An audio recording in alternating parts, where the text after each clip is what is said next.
There is a silent strength that governs the soul of every man and woman, a private law written before they were born. It is the law of self-discipline. It is not taught in schools, nor handed down by families, nor measured by applause. It is the hidden architecture of greatness, built quietly in solitude. The Roman Emperor Marcus Aurelius once wrote about this discipline, but the truth he touched belongs to all ages. For what he called duty, I call purpose. What he named the rule of reason, I call the law of the soul. To build self-discipline, you must first understand why you were born. Every human being has a native calling, a work that summons the spirit from sleep. Emerson would say, "The sun does not apologize for shining. The tree does not beg permission to grow. Each fulfills its nature because it can do nothing else." In the same way, your first act of discipline is to listen to the whisper that says, "This is your work." Until you find that whisper, every act will feel forced, every habit borrowed. But when you find it, when you say, "Yes, this is mine to do," you rise naturally each morning with strength that no external command can give. Do not waste your days waiting for motivation. The earth does not wait for permission to turn. Begin. A man becomes a writer by writing, a thinker by thinking, a doer by doing. The act itself calls forth the power. Discipline is not a chain that binds you to duty. It is the bridge that connects you to purpose. The secret is simple. If you would be steadfast, do not pursue the fruit, pursue the root. Let your actions flow from the quiet certainty that this is what you were born to do. Once you know your purpose, the next command is this: depend on yourself. The world is a mirror, not a master. Too often, men borrow their will from the approval of others. They tremble when left alone with their own conscience. But self-discipline is born in solitude. Emerson wrote that the soul becomes strong by its own exertions, not by leaning on the crutches of circumstance. You must be your own commander. Turn your desire to stone. Let no shifting wind carry your attention away. The disciplined spirit draws its strength from within. It does not whine when the day grows cold. It gathers wood and builds a fire. It does not plead for ease. It seeks right action. Every time you silence an unworthy impulse, you forge another link in the chain of mastery.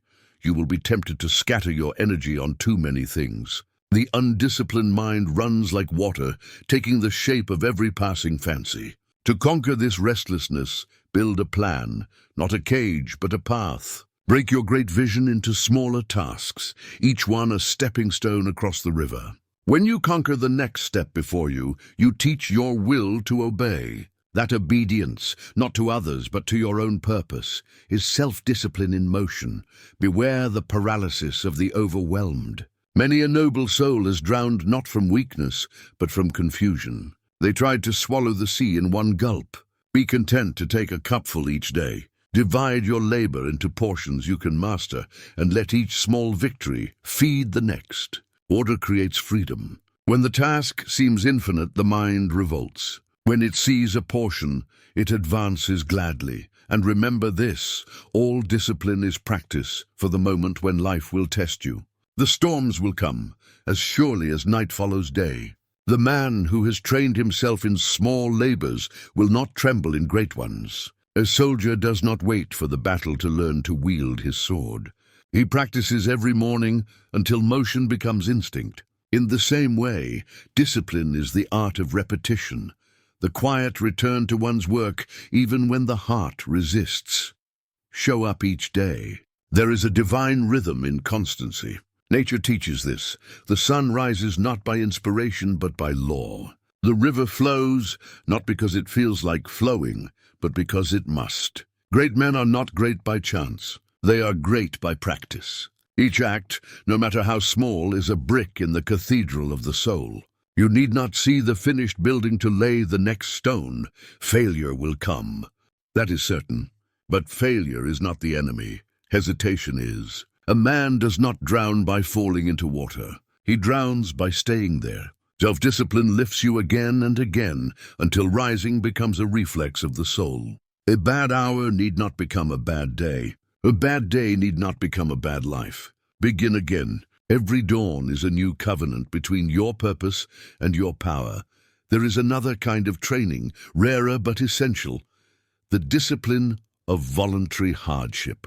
Comfort weakens the will. The body must know cold to value warmth, hunger to appreciate bread.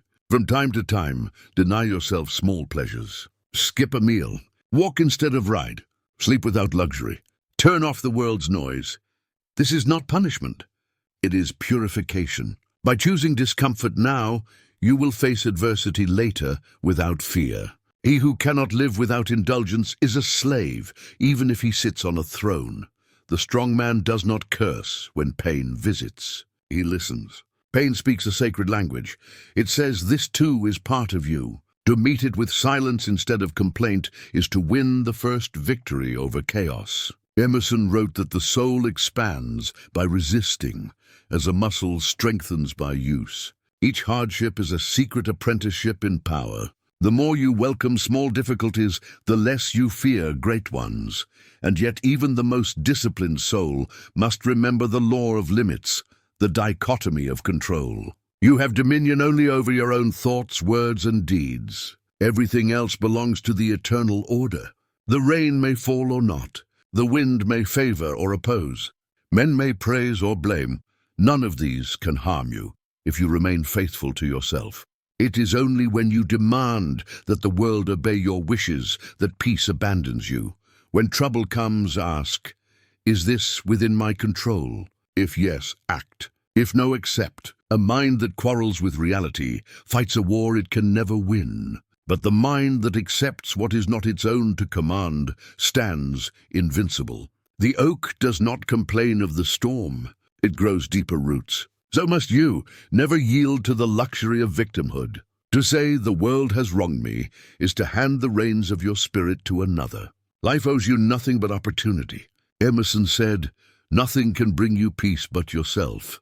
You may inherit poverty or pain, but the response is always your own. The coward blames his fate. The courageous man reshapes it. Take responsibility for your place, your choices, your path, and you will awaken power that no tyrant can steal. Excuses are the opium of the weak. I was born this way, they say. I never learned differently. Such phrases are walls built against growth. Break them. You are not a product of your past.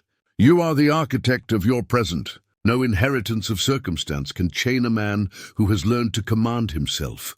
Do your work without complaint. The world admires the silent worker far more than the noisy critic. Every time you act with dignity in adversity, you proclaim your mastery. The question is not why me, but what now? The one who acts even in darkness becomes a light for others. Discipline also means the art of waiting, of delaying gratification. Modern man worships the immediate, the instant reply, the quick reward, the constant stimulation. But nature moves in seasons. The seed that demands fruit today will never sprout. You must learn to endure the interval between sowing and reaping. The wise man finds pleasure in the process, not only in the prize. See how the bee works all summer without complaint. How the artist shapes his clay patiently, stroke after stroke. Each postponement of pleasure polishes the character. Every denied indulgence builds a fortress within. The world belongs to those who can wait without despair. When temptation whispers, remember this: satisfaction gained easily is seldom worth the cost. The sweetness of quick reward fades. The dignity of restraint endures. The self-disciplined man does not run after comfort. Comfort comes to him as a byproduct of order. He does not chase delight. Delight finds him in the quiet of accomplishment. Self-discipline, then, is not the enemy of joy. It is its guardian. To hold yourself to a higher standard is to honor the divinity within. To act from principle, not impulse, is to join the harmony of creation. There is no tyranny so great as the rule of one's own unmastered desires. Conquer them, and the kingdom of peace is yours. There will always be voices that doubt you. The moment a man stands apart from the herd, the echo of mockery begins. These are the naysayers, the weary, the complacent, the fearful. They cannot bear the sight of someone walking with conviction because it reminds them of the roads they refuse to travel. Do not quarrel with them. Pity them, but do not listen. Their words are the rust of their own neglect, not judgments upon your worth. When another criticizes you, asks Emerson, what is his mind compared to your own? Look deeper into the one who blames you. See his motives, his fears, his smallness. You will discover that his opinion cannot touch your soul. If a man calls you a fool, he is describing only what he sees through the lens of his limitation. Why should you trade your peace for such a coin? The disciplined man lives by inner approval. Praise does not exalt him, and insult does not wound him. He is rooted too deeply in his own nature to sway with every gust of opinion. The oak does not ask the breeze for permission to stand tall. Do your work, keep silent, and let your fruit speak for you.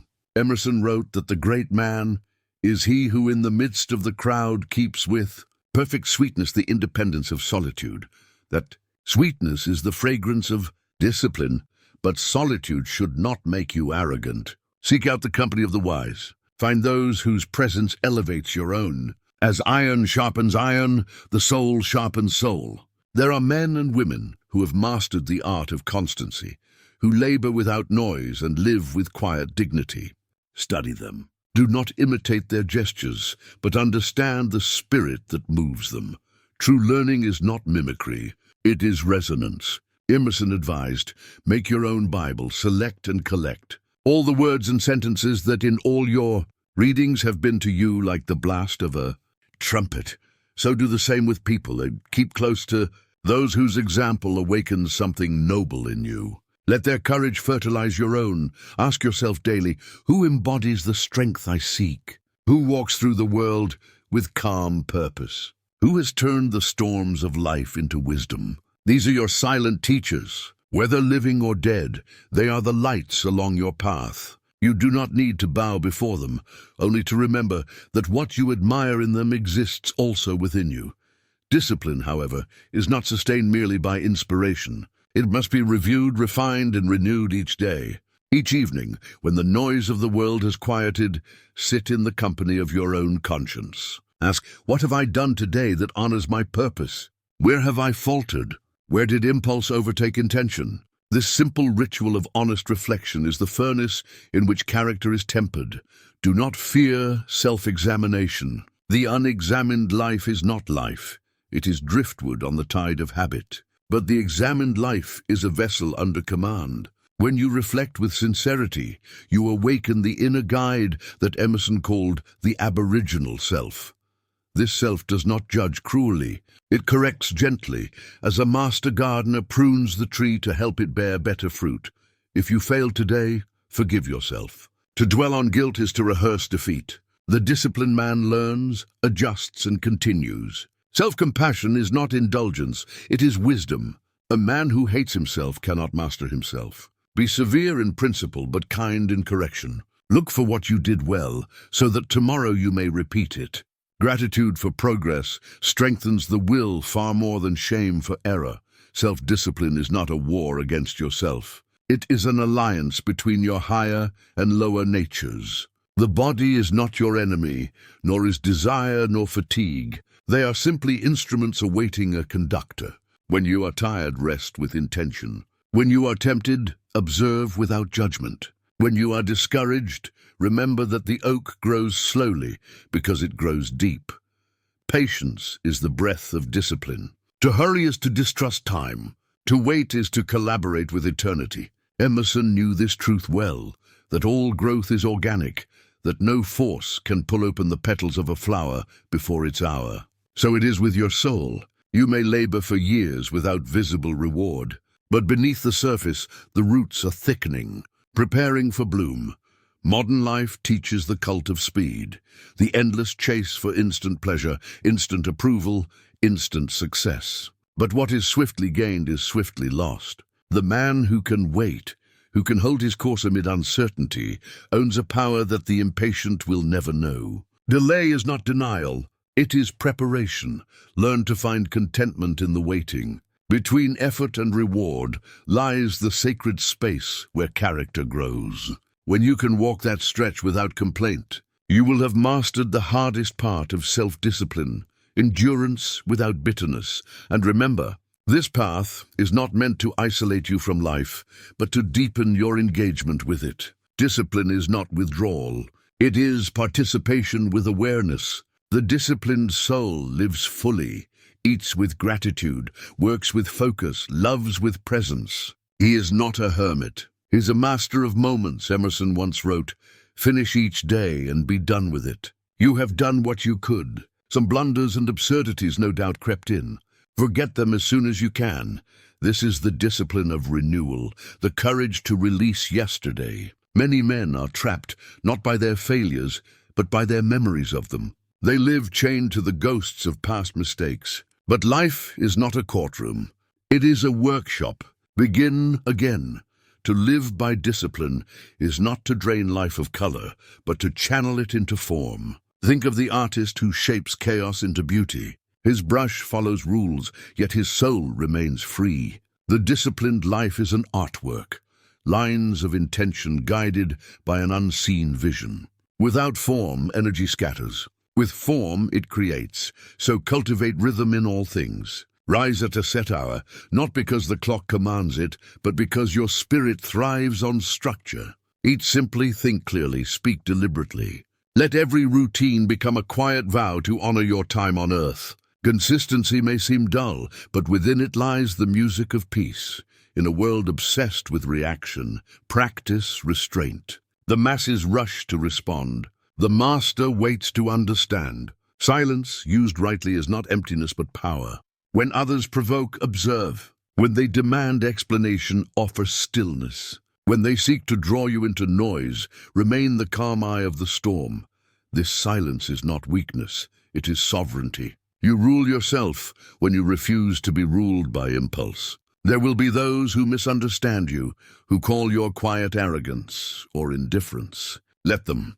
The oak need not explain why it does not sway like the reed. Your peace will confound them more than your argument ever could. The disciplined man no longer chases attention. He withdraws from the theater of approval and builds his empire within. There, in the stillness, he finds strength the world cannot give nor take away. He becomes the witness of his own mind, aware of each thought that arises, each desire that tugs at him, and he decides which to entertain. This inner awareness is the true seat of discipline. To be self-disciplined is to be self-aware, to catch the moment before reaction, to see the spark before the flame. In that small pause lies the kingdom of heaven. For what separates man from beast is not power, but pause, the ability to choose the higher road when the lower is easier. As you grow in this art, life will test you. You will be misunderstood, resisted, even ridiculed. But take heart, resistance is proof of motion. A kite rises not with the wind, but against it. Those who live by reaction will call you distant. Those who live by passion will call you cold. Let their words pass like wind through leaves. You are not here to please them. You are here to fulfill your design. Be patient with the lonely seasons. There will come a time when your self-discipline isolates you from the easy crowd, when your quiet purpose makes others uneasy. But solitude, if embraced, becomes your forge. The soul that can endure aloneness emerges pure. When you no longer need constant company to feel alive, you are free. Every man must pass through a period of inward exile, a time when the old world no longer fits and the new has not yet appeared. Do not fear this gap. It is the twilight where transformation begins. The self-disciplined man does not run from uncertainty. He stands within it until it yields its truth. When you can remain centered amid chaos, when you can act without being provoked, when you can wait without anxiety, then you will know that discipline has entered your bones. It will no longer be effort. It will be nature. You will act rightly, not because you force yourself, but because you cannot do otherwise. The river does not decide to flow. It simply is. When a man finally learns to govern himself, the world bends quietly around him. He no longer begs for the approval of others, nor fears their rejection. He becomes like a mountain, still, yet commanding the weather of his surroundings. Self-discipline is not a posture of pride, but of peace. It is the art of standing firm within your own soul while the noise of the age howls and fades around you. The highest expression of discipline is serenity, that calm radiance that comes from knowing one's course. To reach this state, you must stop seeking to control the outer world and begin mastering the inner one. This is the essence of Emerson's law of self-reliance, that a man should stand on his own ground, responsible for his own energy, his own thought, his own peace. When you learn to keep your center, life can no longer rob you of your dignity. Silence becomes your companion, not the silence of emptiness, but of comprehension. The quiet mind is a mirror. It reflects truth as it is. When others fill the air with noise, the disciplined soul listens. When others rush to respond, he pauses. When they fight to be seen, he simply is. And this being, this quiet presence, begins to draw the world toward him without effort. For there is gravity in composure. The untrained mind scatters its power. The disciplined mind gathers it. This gathering of energy, psychic, emotional, spiritual, is the foundation of strength. Every time you choose stillness over reaction, you reclaim the energy that others waste. Every time you say no to distraction, you say yes to mastery.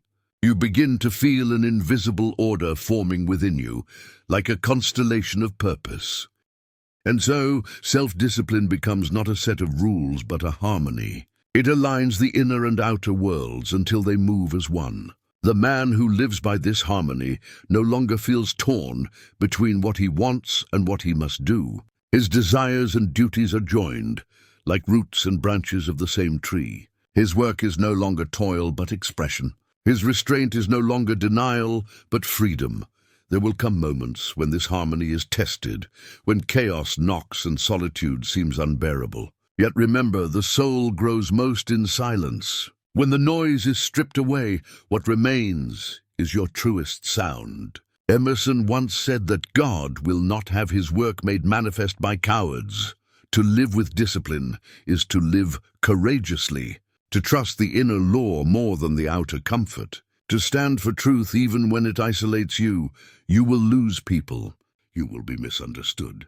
You will walk alone. But solitude is not punishment. It is preparation. It tempers your will, sharpens your clarity, and returns you to yourself. The world does not need more agreeable men. It needs anchored ones. Be the person whose calm steadies the restless, whose silence unsettles the loud, whose constancy gives others permission to grow. Once you have disciplined your reactions, once you have freed yourself from the need for validation, once you can face adversity with a clear gaze, then you have entered the rare company of those who rule themselves. The disciplined man is not rigid. He is flexible. He bends but does not break. He acts not from impulse but from insight. He has learned the difference between power and control. Control is fear. Power is faith in oneself. You must understand, this self-command is not achieved in a day, nor even a decade. It is the slow distillation of experience. Every act of patience refines it. Every hardship tests it. Every failure polishes it. Like gold purified by fire, the soul becomes more luminous each time it endures without bitterness. When you have mastered yourself, you begin to see others differently. You no longer react to their tempers, their judgments, their noise. You see that most men are simply untrained minds in search of quiet. You no longer wish to dominate them. You wish to awaken them. This is the final stage of self-discipline, compassion. For the disciplined man does not boast of his restraint. He does not seek to appear composed. He simply is. His calm becomes contagious. His presence brings order where there was confusion, courage where there was doubt. He walks through the world like a torch through fog, not by effort but by nature. This is why Emerson said, "What lies behind us and what lies before us are tiny matters compared to what lies within us." What lies within is the eternal furnace of will, the silent forge of self-reliance. Discipline is the blacksmith, and life, with its endless blows and trials, is only the hammer. The sparks that fly, those are the moments of awakening, so when the next storm comes, and it will, stand firm. Do not curse the wind. Harness it. Do not flee the rain. Let it cleanse you. Do not resist the fire. Let it temper you. Every trial is an initiation, every difficulty a teacher. The undisciplined man suffers. The disciplined man learns. And the one who learns grows free. Self-discipline is not suppression. It is expression, the expression of a will that has found its rightful shape. It does not kill passion, it refines it. It does not numb emotion, it directs it. The disciplined man feels deeply, but chooses wisely. His strength does not come from denial, but from depth. The secret, then, is not to conquer yourself by force, but to align yourself with truth. To know what is essential and let go of what is not. To live each day deliberately. To speak less, mean more, and leave every place nobler than you found it. This is the quiet revolution of self-discipline. When you have reached this state, you will notice something subtle but profound. Life begins to respond differently. Obstacles shrink. Opportunities emerge. The world that once resisted you now seems to cooperate, because you are no longer divided against yourself. The inner order creates outer harmony. You will also see that joy returns, not the shallow thrill of victory, but the deep satisfaction of presence. You are no longer waiting for some distant success to feel whole. You are whole now. Every action, no matter how small, becomes an act of devotion. Every breath becomes a prayer of gratitude. And when the day closes, you will not ask, "Did I win?" but "Was I true?" For that is the only victory that matters. You will rest not because you are tired, but because you have lived rightly. You will sleep in the peace of those who have fulfilled the duty of their soul. So let this be your creed. Work without complaint. Wait without fear. Love without condition. Act without show. And trust that in every quiet effort, something invisible within you is taking root, growing, strengthening, becoming unshakable. The man who governs himself governs his world. The woman who rules her thoughts rules her destiny. This is the law of nature, that all power begins within. When you have mastered yourself, no circumstance can enslave you, no loss can diminish you, no praise can inflate you. You are free, and this freedom born from discipline is the highest form of happiness. It is the serenity of a soul at peace with itself, untroubled, unmoved, unwavering. It is not the peace of escape, but the peace of conquest, not over others, but over one's own storms, as Emerson would say. The hero is no braver than the ordinary man, but he is brave 5 minutes longer. That 5 minutes, that pause before reaction, that breath before surrender, is where greatness is born. It is there in the quiet command of oneself that man meets the divine.